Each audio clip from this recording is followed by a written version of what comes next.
Уважаемый Александр Григорьевич, уважаемые коллеги, President Lukashenko, colleagues, first of all, I would like to thank President Lukashenko for this invitation to visit Minsk and for the traditionally warm reception that our delegation was given.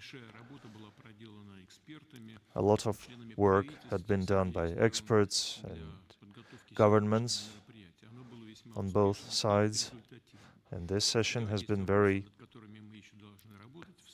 productive. There are still issues that we need to work on, but still, all our previous meetings had been aimed at fixing some outstanding matters, given the extraordinary range of our cooperation. By this moment, almost all issues have been agreed upon and coordinated. Of course, there's still work to be done, and we're going to do that, and I'm sure we will reach outstanding results, because there's willingness and enthusiasm on both sides to continue this constructive work, and that means solutions will be found. And I'm sure President Lukashenko will agree with me here that there are no issues that would cause any dissatisfaction on either part. There are no such issues right now. There are areas to work on. We have just signed two very important treaties on the single market for electric energy and on joint guarantees of security. This treaty is of fundamental importance. Both these treaties are of fundamental importance, and this treaty on guarantees of security outlines Russia's and Belarus obligations to ensure each other's security using all means and instruments available.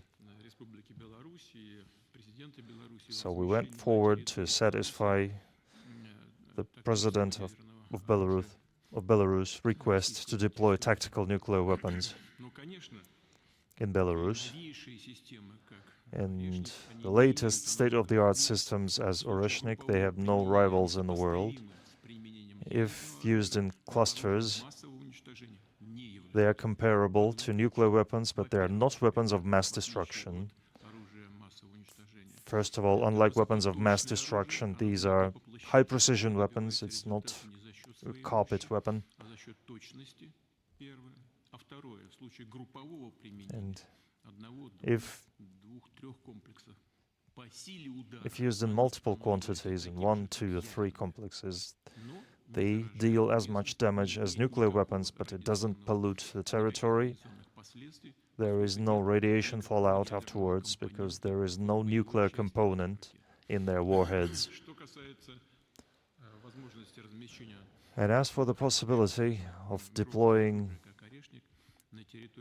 a weapon as advanced as Oreshnik in Belarus, since we have signed a treaty to guarantee each other's security using all means and weapons available, I think deployment of complexes like Oreshnik in the territory of Belarus is possible. That's one. Number two, I think this will be possible in the second half of the next year, as the mass production of these missiles is ramped up, and as these missile complexes are fielded by the Russian strategic missile services. And there are a number of technical matters to be settled by specialists and experts, and that's determining the minimum range, considering the security priorities of the Republic of Belarus. That's up to experts, and I think this is going to require minimal spending, considering the fact that Belarus still has infrastructure left over from the Soviet Union, from the times of Soviet Union, and I think this will require minimum spending. And of course, despite the fact that these missiles will be part of the Russian missile complex of the Russian Federation,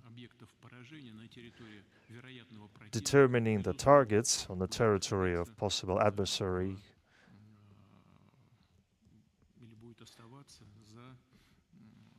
will remain at the discretion of the military and political leadership of the Republic of Belarus. This is obvious.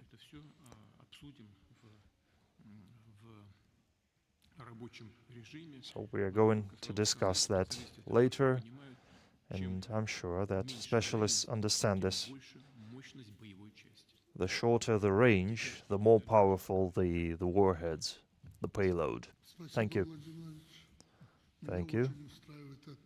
I'm perfectly satisfied with this response. Second half of the next year.